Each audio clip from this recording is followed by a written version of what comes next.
We're joined now by former Trump White House Communications Director Anthony Scaramucci. He's now campaigning for Kamala Harris. Thanks so much for being with us, Anthony. I do want to get your reaction to these reports from General John Kelly. I do hate to bring this up, but I think we have to point out to our viewers, John Kelly is the person who actually dismissed you from the White House. Do you believe what he's saying? You could have said fired, Boris. I think people know I got fired. I mean, We're being nice. He fired me at 9. And just in case your viewers or listeners are having a bad day out there, he fired me at 9:32 a.m. on the 31st of July, 2017. So if you're having a bad day, it couldn't have been as bad as that day unless it was a health reason. But General Kelly and I are close friends. Karen and my wife Deirdre are close friends. And I have a personal relationship with him. And I would tell you that he has said this privately for many years. He's been very, very concerned. I think he stayed in the White House 18 months, longest serving chief of staff, because he was so worried about the different things that Donald Trump was doing.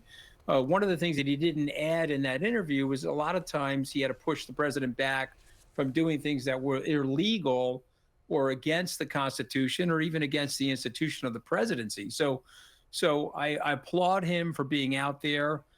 He sent me a text last night that he will not be doing The View.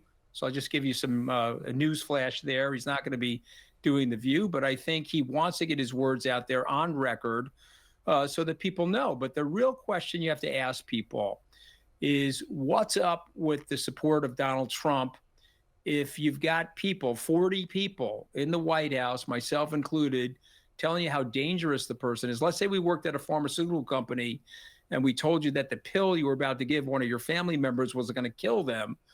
Would you still give the pill? There's something in the body politic today that we have to get our arms around. I think there are people that like this strongman sort of thing. And I'm just here to message people that Churchill ultimately was right. A democracy is a terrible form of government until you consider all the other forms of government. And what we know about strong leaders is it leads to lots of corruption, kleptocracy, and ultimately violence. And so I'm asking people to please reconsider their vote for Donald Trump. We know that his economic plan is not as good as the vice president's. We know that he doesn't believe in our rules-based society. He doesn't like our allies. And if you like the continuity of America and all the things that have made us peaceful and prosperous over the years, I hope people will reconsider what they're doing and vote for the vice president.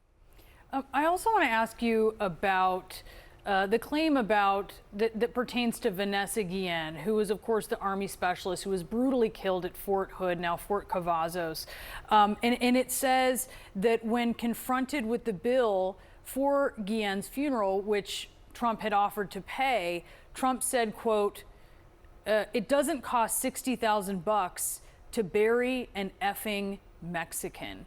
I do want to point out that it was the family's lawyer, the attorney, who told The Atlantic that they did send the bill to the White House and never received money from Trump directly. That lawyer then did go on, as did a family member, to dispute The Atlantic's reporting.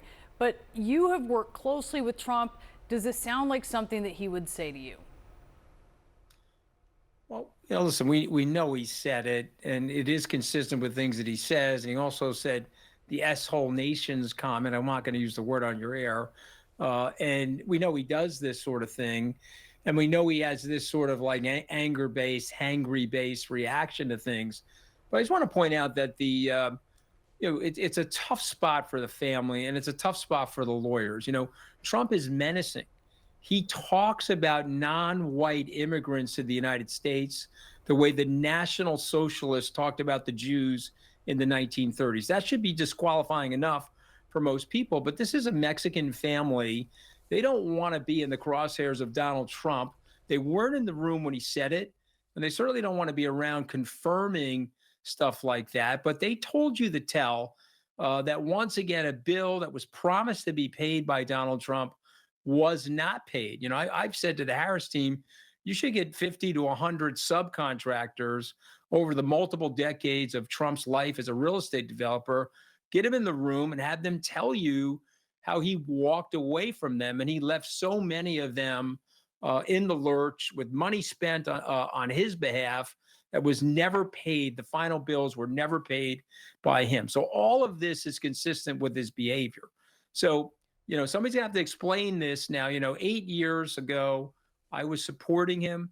A lot of people said to me that I was wrong to do that. They were right. I was wrong. We now have 8 years of additional data, 4 of which when he was in the White House, 40 plus of the people that work with him inside the White House and the cabinet, literally begging their fellow Americans not to vote for him. And we've had 4 years of him campaigning on a lie. He says that he won the last election. He disavowed the American system and the American democracy. And we're sitting here again, and the polls are closer than I would like them to be, but the vice president's going to win. And when she does win, I hope we can put the age of Trumpism behind us. Anthony Scaramucci, appreciate the analysis. Thanks for joining us.